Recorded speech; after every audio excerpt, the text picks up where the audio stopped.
Sunday, you could say that we are delving into three inquiries. One is the mysteries that are hidden in plain sight until we no longer need to see by the light of existence. Second is, where and what is this place and state we find ourselves in when we are seeing without the aid of our sensory awareness? And more importantly and esoterically speaking, where in us do heaven and earth, or permanency and impermanency, or that which is never changing and that which is ever changing, meet? And there's an old story that addresses all three. And that is the story about that great sage and scholar, Narada. Now, Narada was totally dedicated to the God Vishnu. And that dedication had brought about the ability for him to at will rise to the celestial realms and convene with the God Vishnu himself. But one day Narada was on a pilgrimage when he came to a certain village where he got into conversation with a merchant.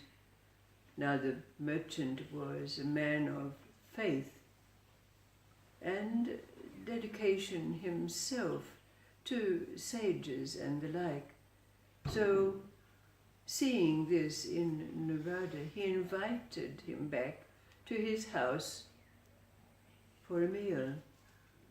So Narada willingly accepted this invitation and indeed was fed a feast by the merchant and his wife. But after partaking of the meal, Narada made the observation to the merchant. He said, "I have partaken of a delicious repast, but I feel sadness in the meal." "Oh," said the merchant, "you are indeed a sage, because my wife and I live in a state of sadness because we have never been able to have a child, and we have longed for and done all that we can to bring this about, prayed, kept up the rituals of our faith, but to no avail." So Narada said, "Do you have your horoscopes?" So the merchant brought out the horoscopes of his wife and himself that had been cast by a very learned pundit. And Narada studied this horoscope, and then he asked to see the palms of the merchant and his wife. And when he studied their palms, he shook his head and said, "I'm so sorry to say that it is not in your destiny to have children." Now, of course, the merchant and his wife were very sad at hearing this, and Narada himself was sad at having to give this information to the merchant and his wife.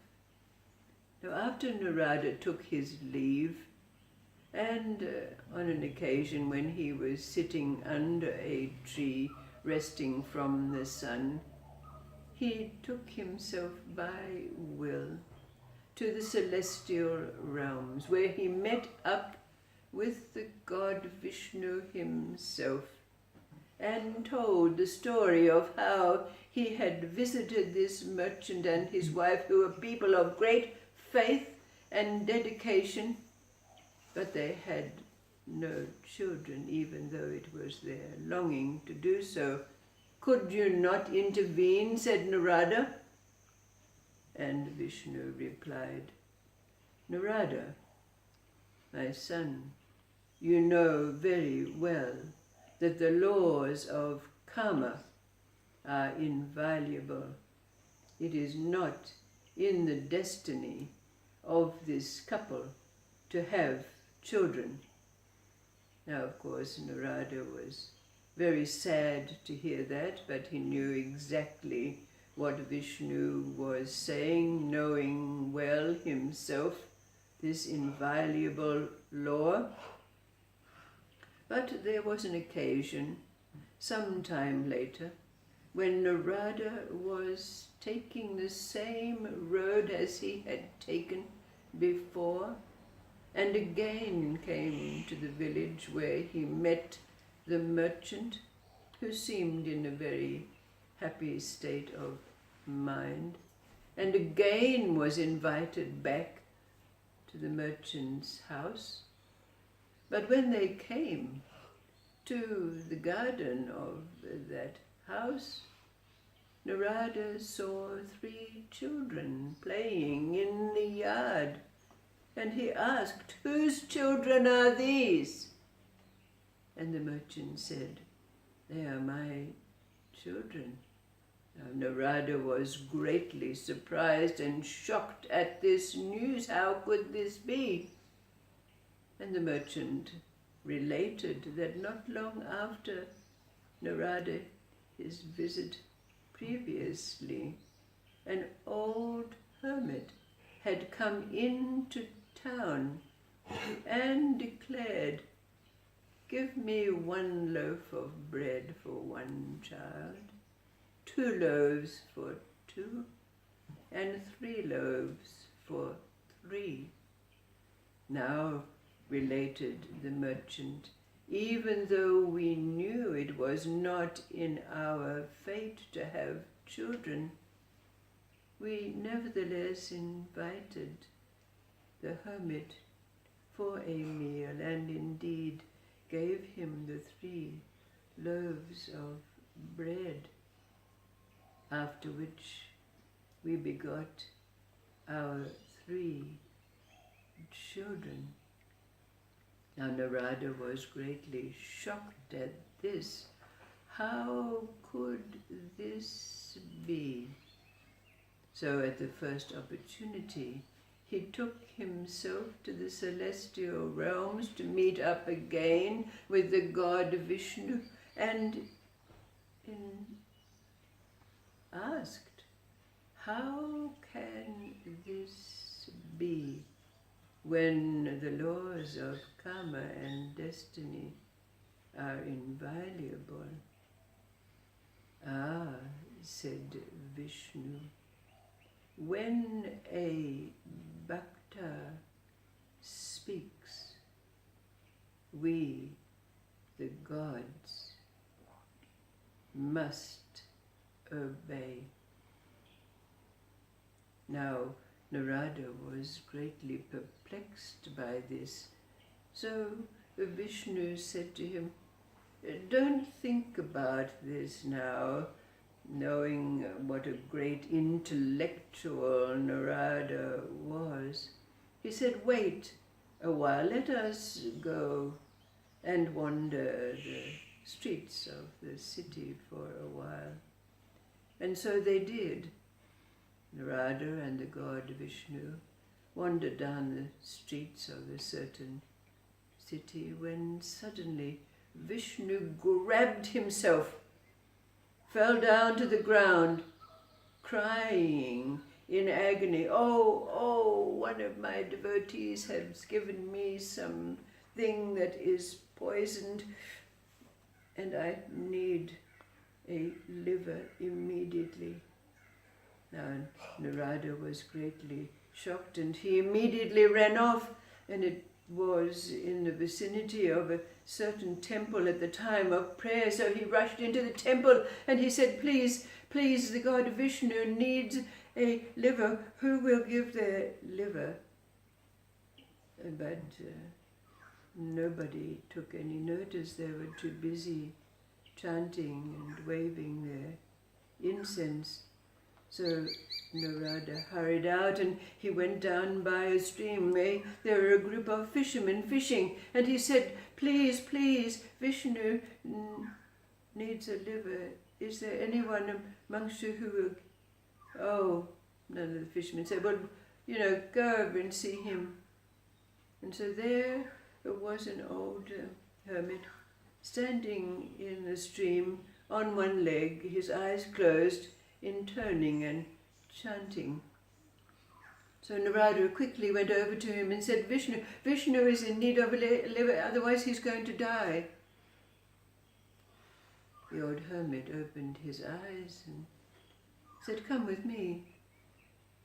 And so Narada followed the old hermit back to the hermit's hut, which was on the side of the stream.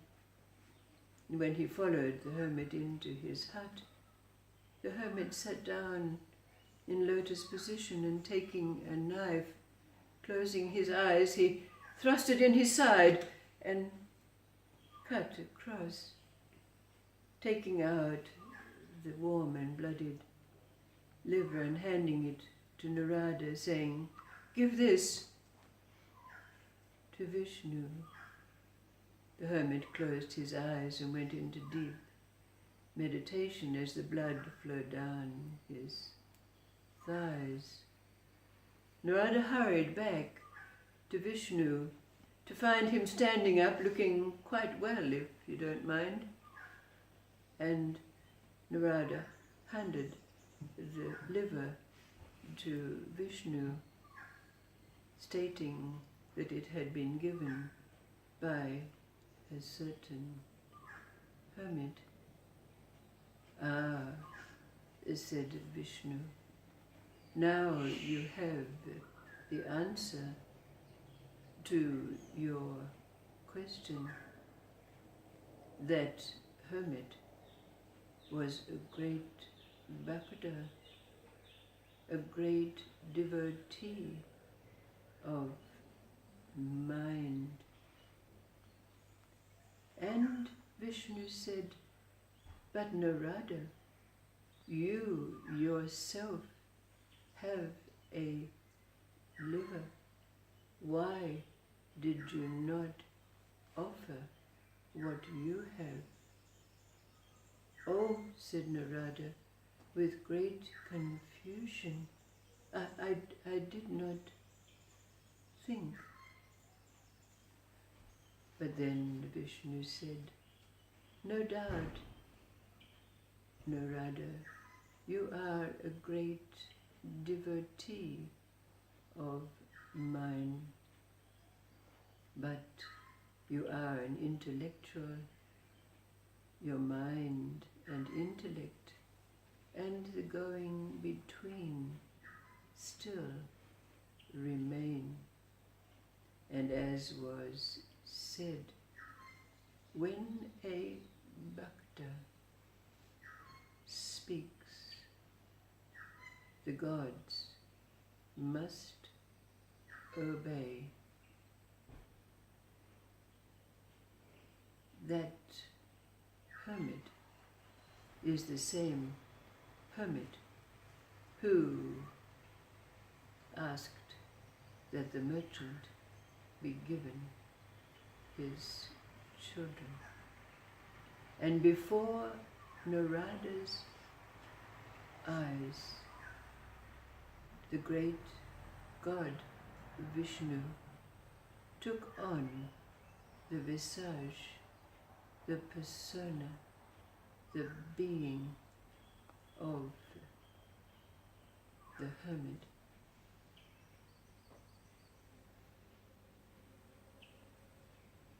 Bhakti. The Bhakta is one who practices bhakti, love and devotion. But when we find ourselves in this place where there is no longer a guru, chosen idea or a God to give that devotion, love and devotion to. What does bhakti become?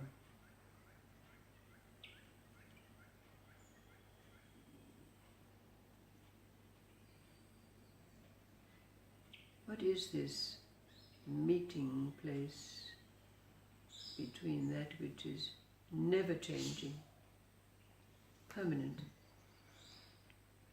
and the life that we all know, the life of cause and effect, the need to survive, make decisions, survive? If we answer the question when all has been taken away from us, finally the love and devotion to something, what does bhakti become?